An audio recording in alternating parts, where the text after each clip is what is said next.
This is the Plagmanrules Podcast. All right, everybody, welcome to the Friday edition. Today is Friday, September 15th. And again, for the record, today I am recording this on Thursday night. And this is roughly going to be the plan for the time being here, is just to record stuff the night before and then post it on the day of Mondays and Fridays. So if there is stuff that does break, say, tomorrow morning or Monday mornings, those are going to have to wait until the next podcast before I discuss anything on them. So today, just going to do a couple of simple things today. First of all, we got to mention the Star Wars news and speculations. Everything continues today with J.J. Abrams being announced as the director and a co-writer on Star Wars Episode 9. We'll discuss that a little bit. I don't think I have way too much to say. Sometimes I say that, and of course we're here for half an hour. And I also have a couple of reviews to do. Of course, we'll talk about it. I have a review for that. And I've also got a couple other reviews I'll quickly do here. One of those is going to be for Logan Lucky, which is a movie that I think is one of the top 10 films of the year so far. I don't know if it'll be on the final list or not. And we're also going to have a review for Ingrid Goes West. This is a movie I saw a couple of weeks ago and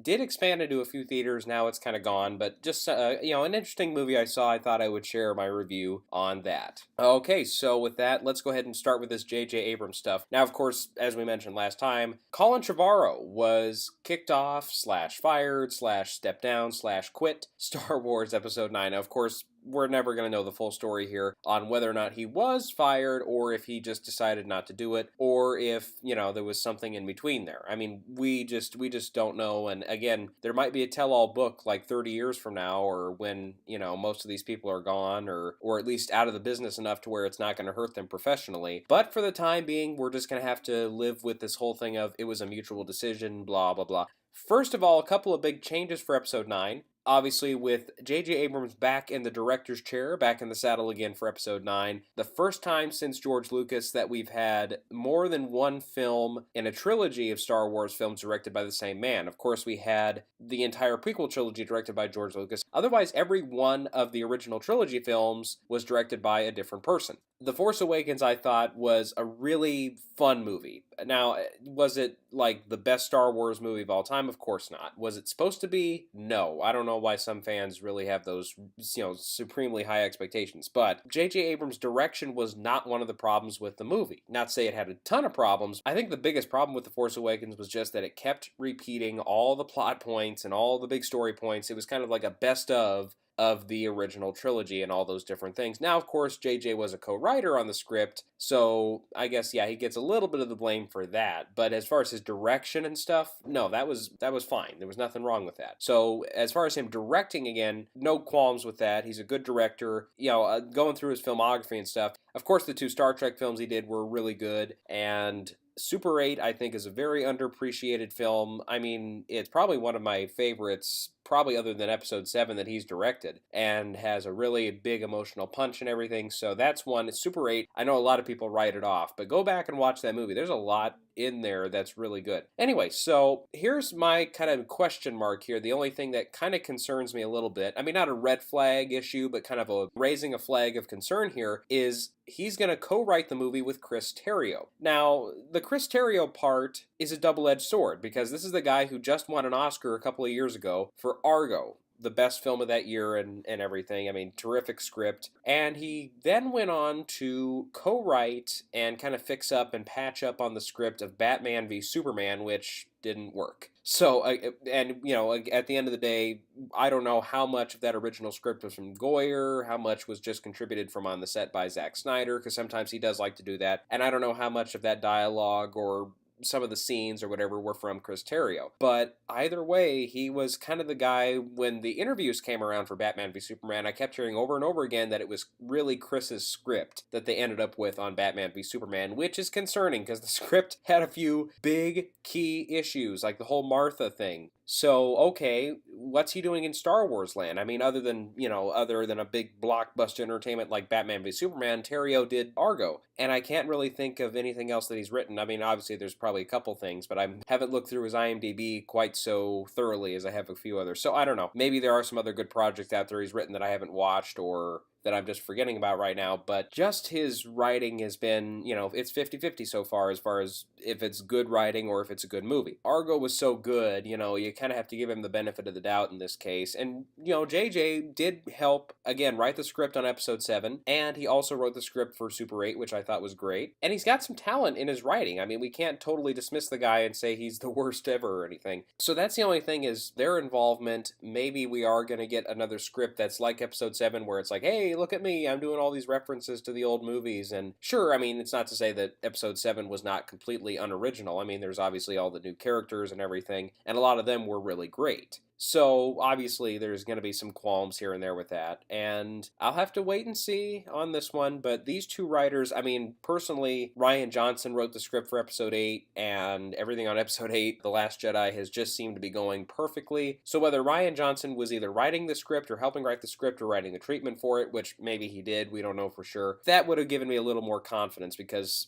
so far I've heard nothing but great things out of The Last Jedi. And then another thing, too, what about Jack Thorne? Because he was brought on to co-write the script a little over a month ago. So has his script been totally thrown out? Or is he doing now the treatment that these guys are going to work on? I don't know. That's kind of a big question mark. And again, the whole thing with Kathleen Kennedy, we'll see what happens there. But, I mean, I doubt she's going to fire J.J. Abrams. I doubt, now that Chris Terrio's on board, and it looks like things are going to be pretty set here. Now, of course, the other big announcement that came with Episode 9's new director was its new release date has now been pushed back to December of 2019, which means that the original May date, I'm reading here, May 24th of 2019, means that, yes, this whole sequel trilogy, as it's come to be known, 7, 8, and 9, will all be released in December. Okay, that's good. I mean, for their results in box office and stuff, that's probably the best option you could have gone with other than a May date. And even today, we've seen a lot of summer blockbusters this year that really suffered from a very competitive field. I mean, especially for me, just looking back here, the family films really suffered.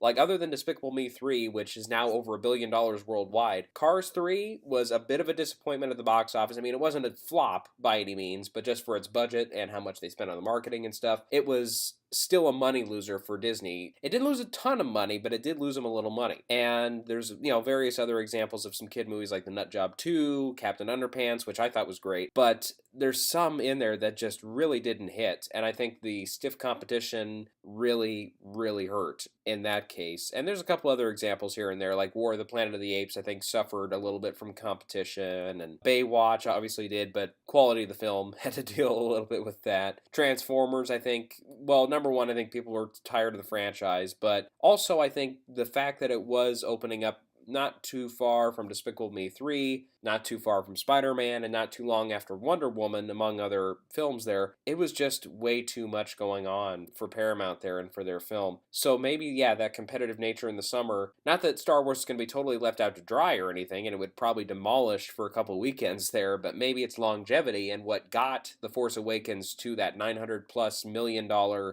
at the domestic box office total was the fact that it was December going into January, eventually going into February, where the competition was not stiff. So, obviously for the money-wise and stuff, that's probably the wisest decision there. And they're going to start production now. It was originally supposed to start in January. Now they're going to push that back to June for 2018, which tells me, when we're going back to this writing thing now, that Abrams and Terrio are really going to take their time with this in the screenwriting department, and that there's probably a few things that Colin Trevorrow maybe started to work on in the pre-production stuff that evidently is all going to get put by the wayside. So pretty much they're going to start from scratch on episode 9. At least that's what this new production start date of June of next year is telling me. That means that JJ and them are not going to have such a long shoot, because I was thinking about it. I was like, okay, so they start in January of 2018. The movie comes out in December of 2019. That's almost 2 full years to work on the movie. Is it going to be that big and extravagant film? No. Turns out they're going to start shooting in June, so that gives them,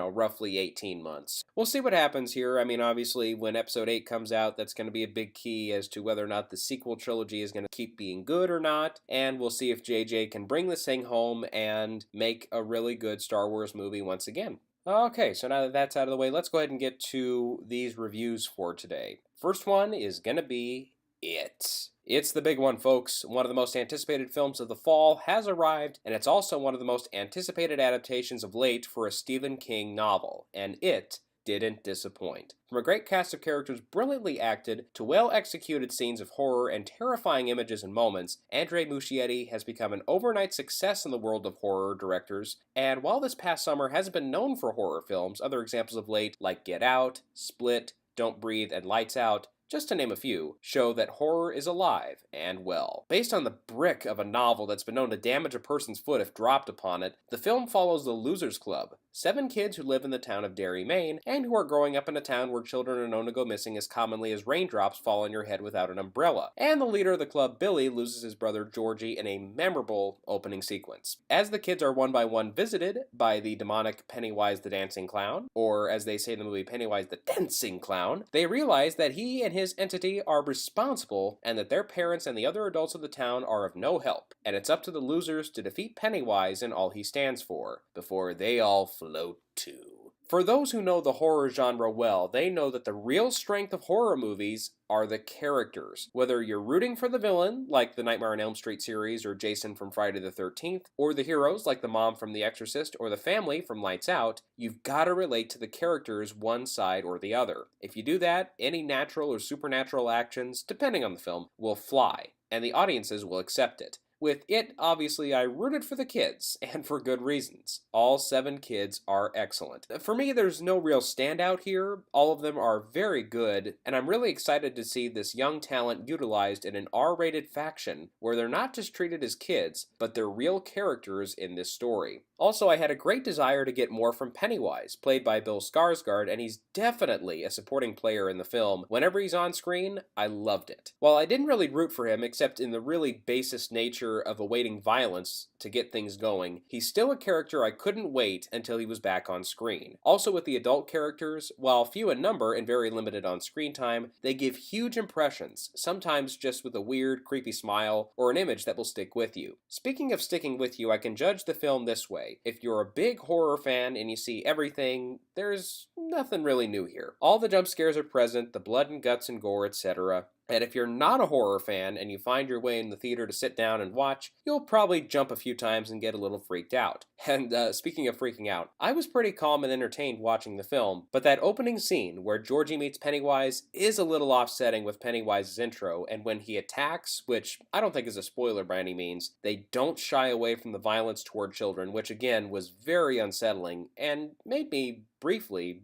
very scared. That's the first time in a while in the theater I've had that feeling. So there's a lot of strengths to the movie, but in the weaknesses department, there is one member of the Losers Club, Mike, who is introduced in the beginning and then disappears for roughly 1/3 of the film, which is a bit startling. I was like, oh yeah, this guy's in the movie too, when he came back. It felt like everything else was balanced out, but not Mike. Like I said, those who are big horror fans won't really get too freaked out here, and none of the jump scares particularly got me. With the exception of Georgie, nothing really freaked me out. So in that regard, you can count that as a negative. One more thing, there is a third act decision that involves a character being kidnapped and having to be rescued, which felt very much like a horror cliche, and I just didn't feel very involved in it. Everything else, I was involved, but not the kickstart to the ending. Again, there are a lot of positives here that make up for those flaws and turn the film into one of the greatest entertainments of the year so far. It's probably not going to land on my top 10 list anytime soon, but it's certainly a film that is worth seeing if you're up to it. Again, there is violence toward children, and the bullying depicted in the film is depicted in a very realistic way at times, and that will probably unsettle some people. But remember, this is a Stephen King adaptation, so if you're expecting this to be a 100% politically correct, safe movie, you're in the wrong place and asking for the wrong item. For those who can stomach it, which should mostly be horror fans, you'll find the characters pick up where the jump scares are stale, and the quick pace keeps things moving as we get more and more involved in these characters. I can't wait for the second chapter.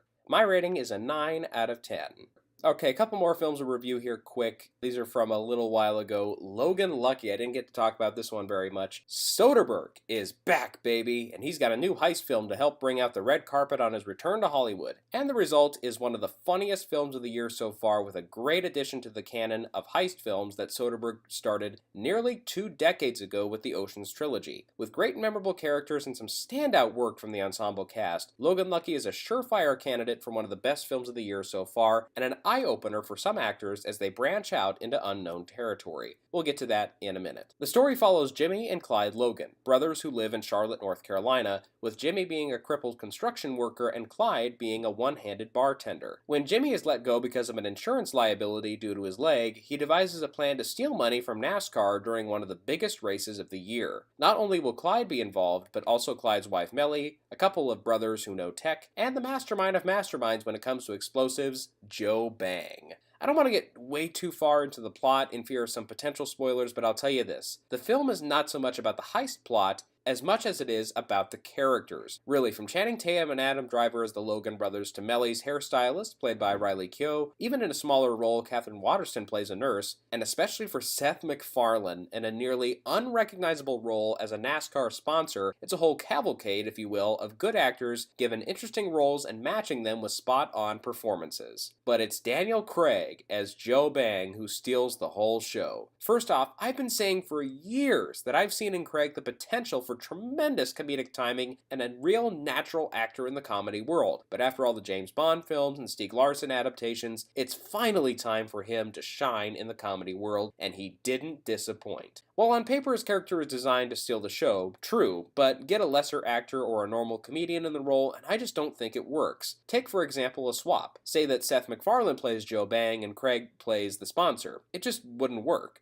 Sure, Craig would be a nice surprise in that supporting role, but MacFarlane would just have that false edge that somebody like Joe Bang, an explosive expert, has. It's just about the best choice you could have gone with. Oh, another note, John Denver fans will be completely satisfied with the film. Numerous mentions and nods to him. Also, one more note, again, no spoilers intended here, but there's actually a good deal of the film that is set after the heist. And again, a testament to what Soderbergh's doing here. He's not focusing on the heist. He's focusing on making great and memorable characters, and how everybody responds to what's going on after the heist goes down is also a great step that not every heist film takes.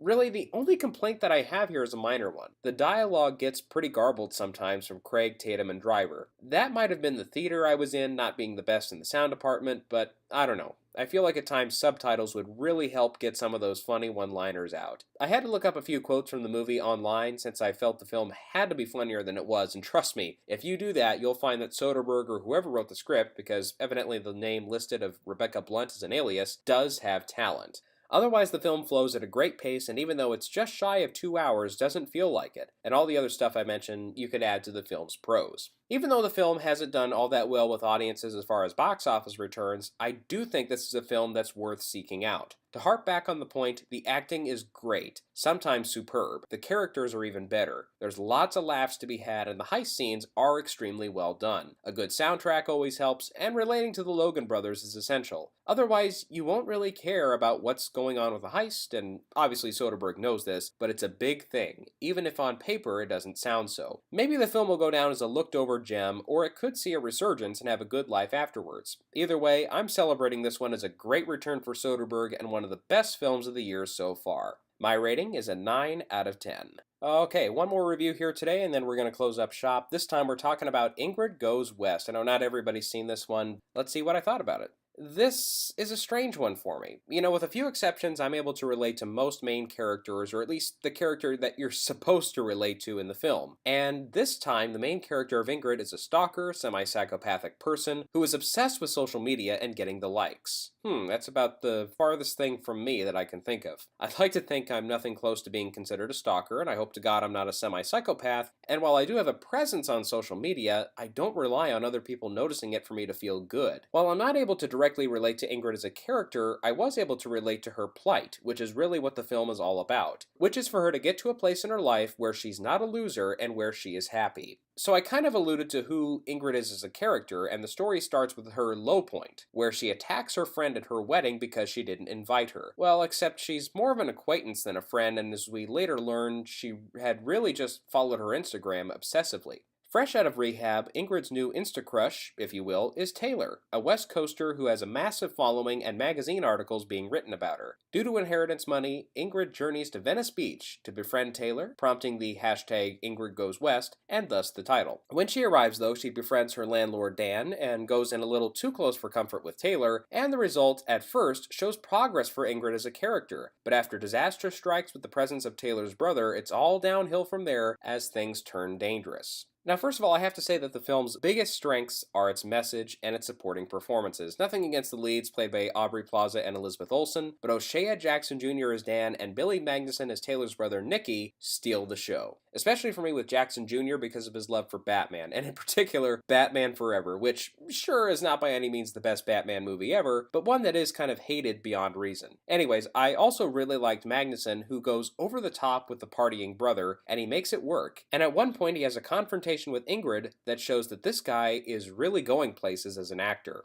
O'Shea is already here because of this and his winning performance in Straight Outta Compton, so these guys are here to play. So with this message, I think back to the most despised film of this year so far, The Circle, which straight up sucked and really showed a horrible message to teenage and tween viewers. While this does have the R rating, which means maybe some of the youngsters won't be able to see this one for a while, I was much more receptive with this film because it's more of a caution tale about social media. It shows that, sure, it's a wonderful feeling in the world we're living today to see others appreciate you and follow you through social media, but it can also lead to it being an easier task for someone who's not so stable to really get too close to you and potentially to hurt you physically or otherwise. I don't want to get into a whole rant that berates or defends social media, but I feel that many millennials out there, they only see the world and social media with the positives, and any negative Nancys out there are antisocial bugs who should be squashed. That's kind of the message of The Circle. But I feel that as long as you don't let Instagram or Twitter control your life and you're not stuck on your phone or laptop all day, you can be a normal, average, everyday person, and you don't need tens, hundreds, thousands, or even millions of people to solidify that anything you think is cool is worth sharing. Sometimes it's nice to just keep things to yourself. So now that I've obviously been totally sidetracked, there are a few problems that I had with the film. First off, the beginning is really slow. Obviously, we have to have a setup for Ingrid a little bit. It just felt like even for an hour-and-a-half movie, it felt padded. And I don't know if the entirety of the ending works. I can't really say exactly why, but it gets back to that relatability factor and a few actions made by Ingrid in the third act that left me saying, why should I like this girl?